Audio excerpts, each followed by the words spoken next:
Hi everyone, it's Connor here from Durham Hearing Specialists. I hope you're doing well and welcome to another video. We've got quite an interesting case here. This ear has two problems. Now the first problem is fairly obvious. As you can see, there's a blockage quite deep in the ear, and once we strip away all this peripheral brown wax, you'll actually see that the majority of the debris that's in there is actually dead skin. And you'll recognize it because it looks a little bit like sort of folded or crumpled paper, like moist, wet paper. And I rather suspect that this patient has poked something in their ear, probably a cotton bud, because you don't tend to see this sort of build up deep in the ear, particularly dead skin, very often unless it's been shoved down there. So that's the first issue. And we can deal with that with suction. That's not a problem.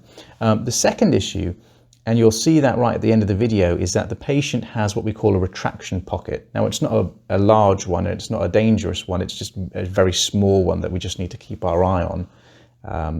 You can see this large bit of dead skin here. We're just trying to loosen up and wriggle out of the ear canal.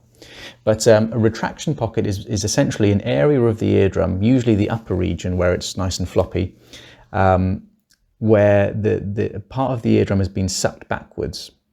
So it looks like a little bit of an indentation or like an impression.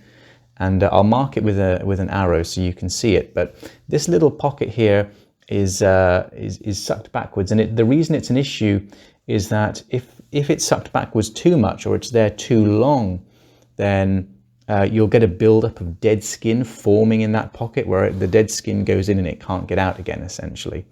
So if we re-examine the patient a couple of times and it doesn't go away, then they might need medical intervention and we'll have to refer them to an ear, nose and throat doctor.